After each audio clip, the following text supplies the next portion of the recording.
The decorated SEAL commander refused treatment from every doctor in the hospital, until a quiet American nurse rolled up her sleeve and showed him the one symbol he could never ignore. The emergency department at Harbor Point Naval Medical Center in San Diego never truly slept.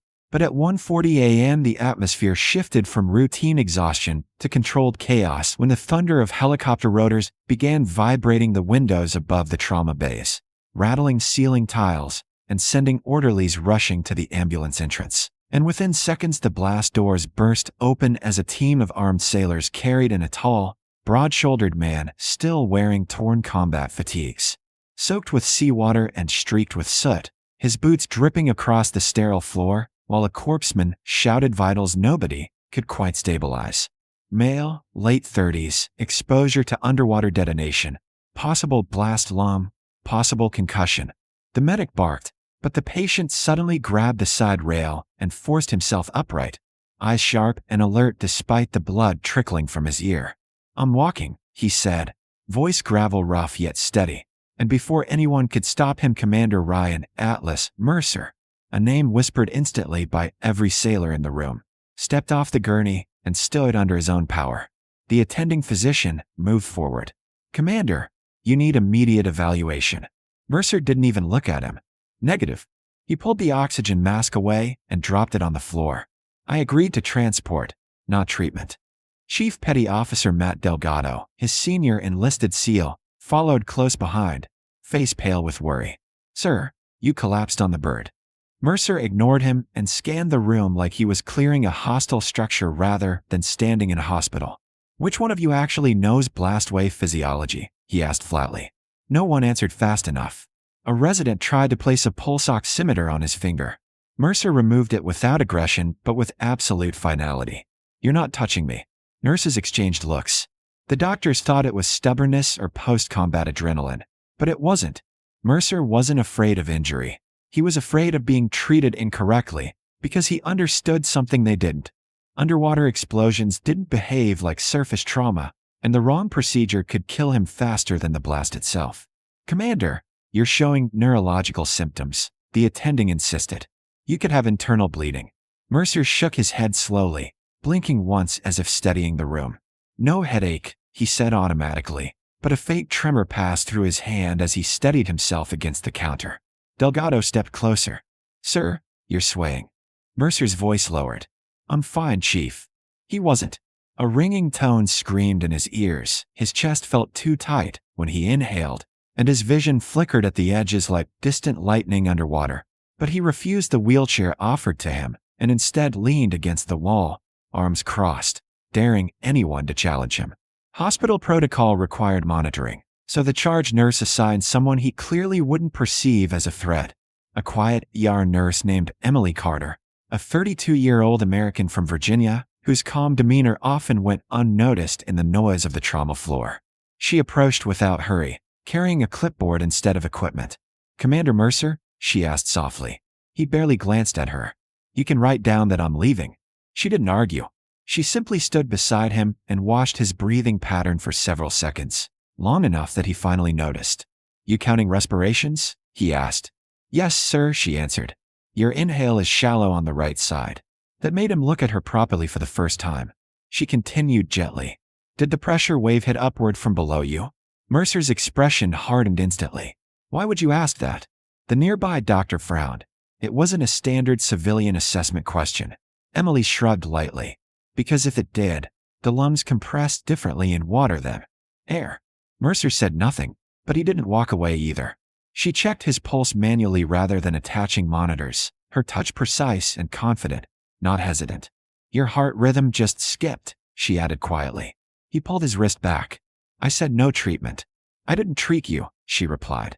"I observed." Minutes passed. He stayed leaning there while staff pretended not to watch. Then his fingers twitched. He blinked hard, and for a brief moment the room tilted.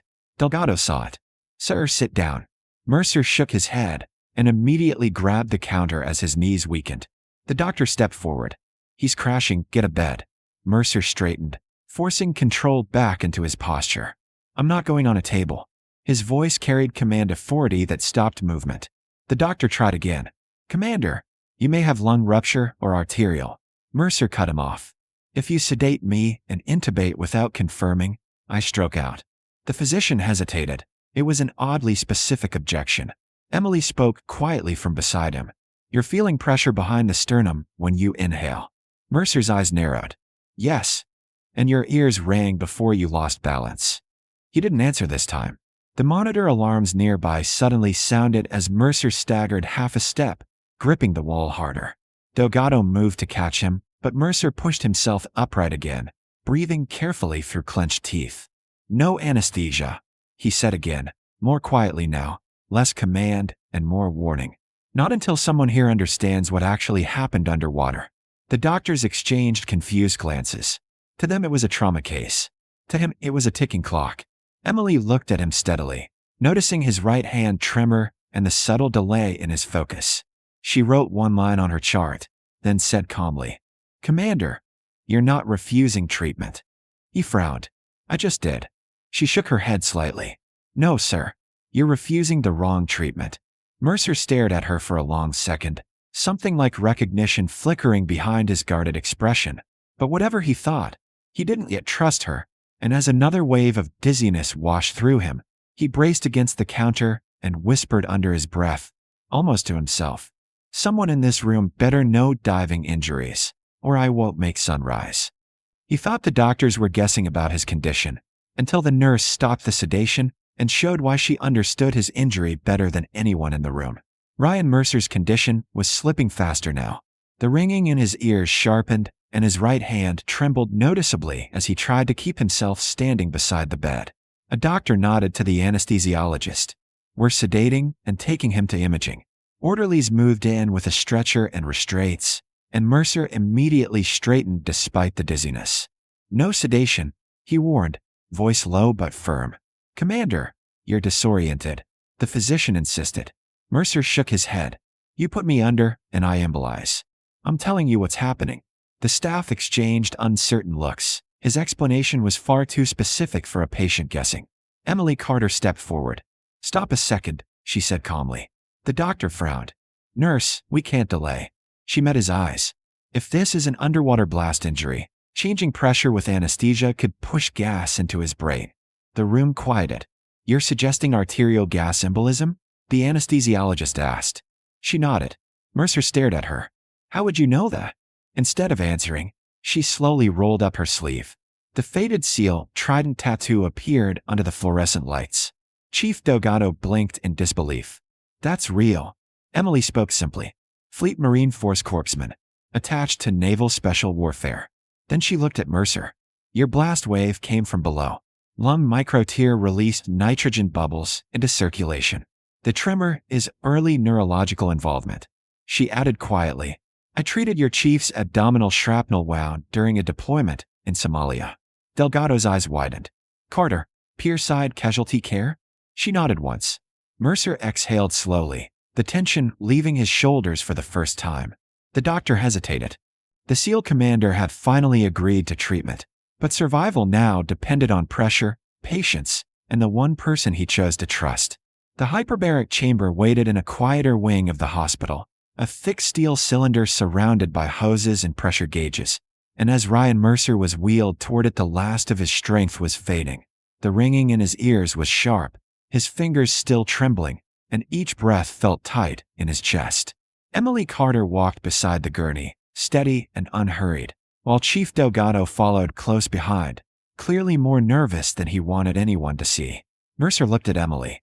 Be honest, this works? She nodded once. If we do it now, the gas bubbles shrink and your body reabsorbs them. You just have to stay calm and breathe with me. He gave a faint breath of a laugh. Following a corpsman's instructions again, figures. The chamber door sealed with a heavy metallic thud, and pressure slowly increased. Mercer winced as his ears adjusted, but moments later a sharper pain crossed his chest, and his breathing faltered. Outside, monitors flickered irregularly, and Delgado tensed. He's struggling. Emily leaned to the intercom. Ryan, listen to me. Slow inhale, for seconds, hold then out. Just like a controlled ascent. Through the small viewing port, Mercer focused on her voice. He followed the cadence she set, and gradually his breathing steadied. Minutes stretched on, then nearly an hour, and the tremor in his hand faded as the pressure treatment did its work. The supervising doctor watched the monitors settle. Heart rhythm normalizing, neurological signs improving. When the chamber finally opened, Mercer sat up slowly, blinking at the brighter light. The dizziness was gone. The ringing had softened. He flexed his fingers and looked at them in quiet surprise. It stopped. Emily allowed a small smile. "That means you're okay." Delgado exhaled deeply. "You had us worried, sir." Mercer looked at Emily. "You saved my life." The next day, he found her finishing paperwork at the nurse's station. For a moment, he simply stood there.